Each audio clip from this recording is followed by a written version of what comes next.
कृषि विशेषज्ञ हैं और बड़ी महीन रिसर्च के साथ आपके सामने अपनी जानकारी रखते हैं। देवेंद्र शर्मा जी, बड़ा उलझा हुआ मसला है और कई दफा लगता है कि अंतहीन बहस है। लेकिन एक सवाल यह है, कांग्रेस भी कहती थी अपने जमाने में कि अर्थव्यवस्था को बड़ा झटका लगेगा, आज बीजेपी भी यही कह रही है। असल दिक्कत है क्या? WTO है, फ्री ट्रेड अग्रीमेंट्स हैं, कॉरपोरेट है, इंटरनेशनल लॉबी है, ब्यूरोक्रेट है। मसला कहां है कि भाई MSP पर, जिस पर मात्र कुछ पैसा खर्च होना है, उस पर एडमेंसी नजर आती है। कोई मजबूरी? गरिमा जी, पहले तो मैं क्षमा मांगता हूं कि मैं थोड़ा लेट ज्वाइन कर सका और मैं ज़्यादा पहले नहीं सुन पाया अपने साथियों को, तो मुझे जरा माफ़ी दीजिए कि मैं अगर वो बातें जो कह चुके हैं उसको मैं कहीं गलती से रिपीट कर दूं। और दूसरी बात यह है कि ये हम जानते हैं कि सारे देश में एक बहुत ही जबरदस्त एक लॉबी जो काम करती है, वो ये डरा रही है कि साहब अगर ये MSP दे दिया गया तो क्या इकोनॉमी पे इतना इसका बुरा असर पड़ेगा। ये सब बातें हम सुन रहे हैं।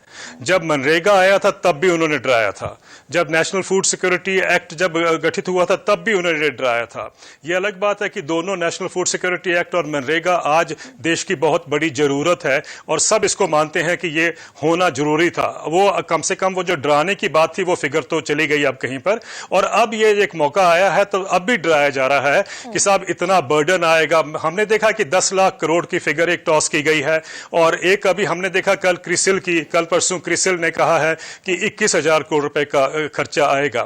और आप ये ना भूलें कि भाई ये कहा जाता है कि सब इतना पैसा आएगा, कहां से आएगा, लेकिन जब कॉर्पोरेट के लोन माफ होते हैं तब तो मैंने कभी देखा नहीं किसी ने सवाल उठाया कि पैसा कहां से आएगा।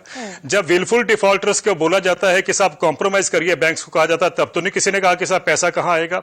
जब सितंबर 2019 में जब कॉर्पोरेट टैक्स कट किया गया, हर साल 1.45 लाख करोड़ का, अब तकरीबन 7 लाख करोड़ हो गया इतने पीरियड में, जो उनको एग्जम्पशन दिया गया, तब तो किसी ने बटन नहीं दबाया हर साल कहने के लिए कि हमने इतना कॉर्पोरेट टैक्स दे दिया। सिवाय जब 500 रुपए किसानों को किसान निधि के माध्यम से दिए जाते हैं तो हर क्वार्टर में एक बटन दबाया जाता है कि साहब देखो हमने किसानों का कितना भला कर दिया। कहने का मतलब यह है कि ये इतना सब कुछ होने के बावजूद तब तो कोई नहीं पूछता पैसा कहां से आएगा। लेकिन जब किसानों के बारे में कभी भी खर्च बात होती है, विजय सरदाना ने कल रखा था सामने इक्वालिटी का। कॉन्स्टिट्यूशन कहता है कि एवरी सिटीजन इज इक्वल, सब बराबर हैं।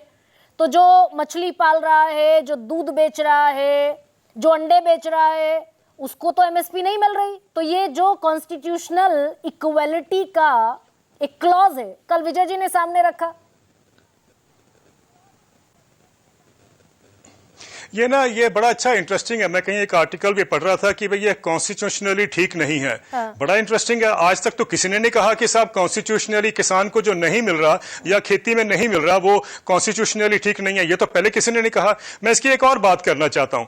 जब आप ये देखिए, जब वाजपेयी साहब की पहली सरकार बनी थी, जब 13 दिन की रही थी, तो मुझे याद है एक डायलॉग हुआ था कि भाई क्या पॉलिसीज बननी चाहिए। उस डायलॉग में मेरा यह सुझाव था कि जब उस समय 60% खेती में लोग थे, तो मैंने कहा था कि 60% जो बजट है वो 60% लोगों को क्यों नहीं जाता।